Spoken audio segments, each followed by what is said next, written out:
Warahmatullahi wabarakatuh. Hai anak-anak, bagaimana kabar kalian hari ini? Semoga kalian semua sehat dan selalu dalam lindungan Allah Subhanahu wa taala. Sekarang kita akan belajar akidah akhlak pelajaran 4, yaitu kisah Abu Jahal. Kalian bisa lihat di buku paket akidah akhlak halaman 39 sampai 45 ya anak-anak. Nah, sekarang kalian simak baik-baik ya.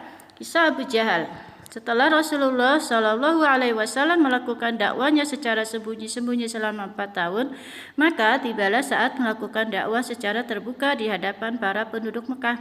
Namun, di antara seorang penduduk Mekah ada seorang lelaki bernama Abu Jahal yang melakukan protes penolakan teramat keras.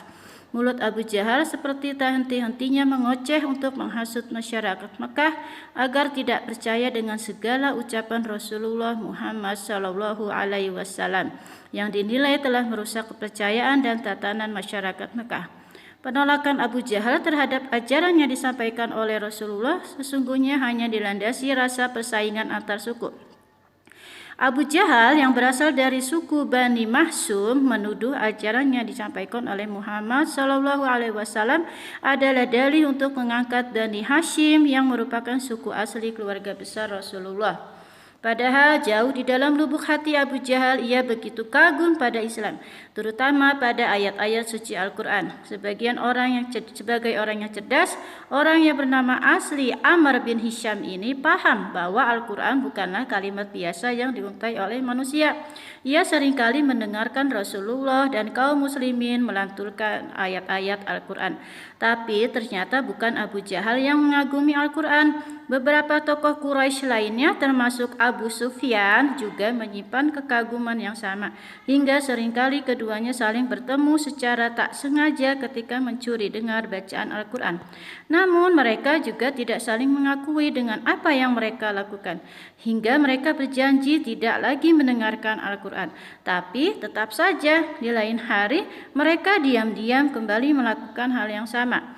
Abu Jahal sebenarnya tak mampu membendung rasa cintanya pada Al-Quran, tapi egonya terlalu besar hingga hati nurani Abu Jahal tertutup karena gengsi mengakui kenabian Muhammad Shallallahu Alaihi Wasallam. Namun, kebencian Abu Jahal terhadap Islam terganjal oleh Abu Thalib, sang paman Rasulullah, yang juga merupakan tokoh terpandang Quraisy. Maka kebencian itu juga menjalar pada ajaran yang disampaikan oleh Nabi Muhammad. Adalah Abdullah bin Mas'ud, seorang penggembala kambing yang memberanikan diri membacakan ayat-ayat Allah secara lantang di depan Ka'bah. Abdullah bin Mas'ud seolah tak memikirkan keselamatan jiwanya lagi demi berkumandangnya ayat-ayat Allah di hadapan para penduduk Mekah. Inilah yang membuat Abu Jahal menjadi murka seketika. Saat mengetahui bahwa bacaan tersebut dari ajaran yang dibawa oleh Muhammad, maka tak pelak Abu Jahal dan beberapa tokoh Quraisy lainnya segera menghampiri dan melayangkan pukulan kepada Abdullah bin Mas'ud dengan bertubi-tubi. Tak hanya sampai di situ, Abu Jahal juga semakin gencar memusuhi Rasulullah dengan melakukan penghinaan secara membabi buta. Terlebih setelah permintaannya kepada Abu Thalib untuk menyerahkan Muhammad ditolak mentah-mentah.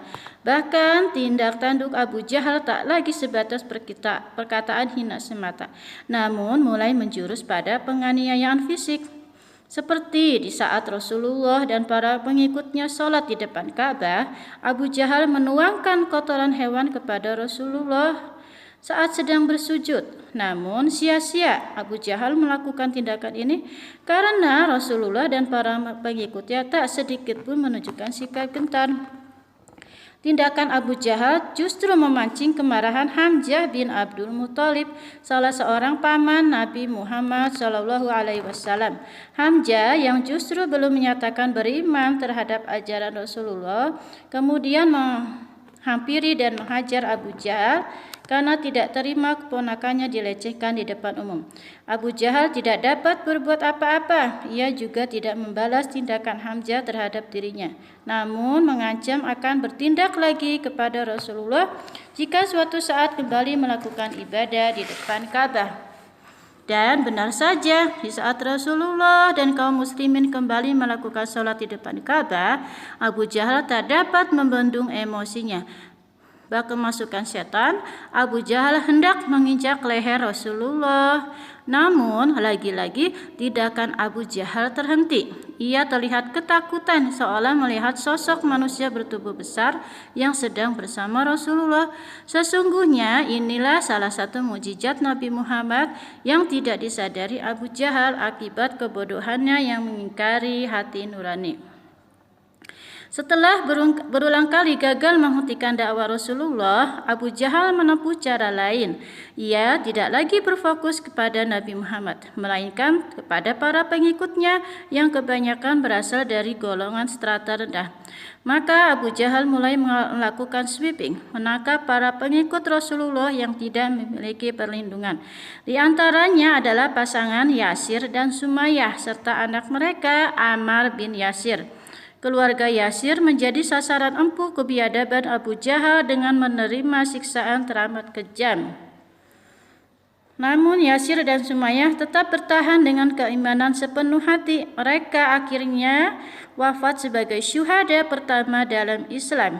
Sementara Ammar bin Yasir yang tidak tahan dengan siksaan Abu Jahal terpaksa menyerah dan mengikuti kemauan Abu Jahal dan menyatakan tidak mengakui ajaran Rasulullah.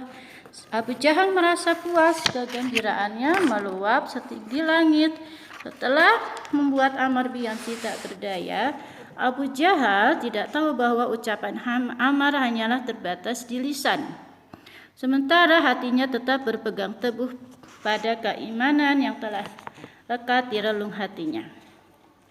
Melihat kondisi kaum muslimin yang semakin tertindas, Rasulullah memerintahkan untuk hijrah ke negeri Habasyah agar dapat beribadah dengan tenang. Namun Abu Jahal tidak tinggal diam. Ia berusaha untuk mencegah kepergian kaum muslimin ke Habasyah.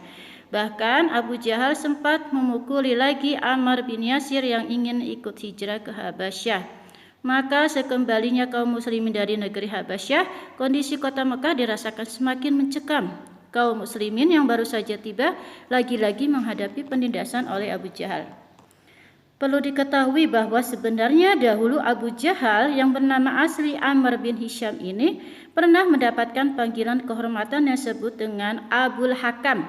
Ketika Ammar bin Hisham berusia 25 tahun, dia telah menempati posisi orang-orang senior, orang-orang tua, orang-orang yang penuh dengan hikmah dan ilmu di kalangan masyarakat Quraisy.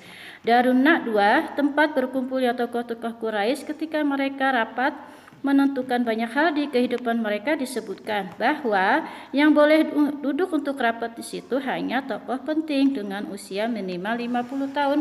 Artinya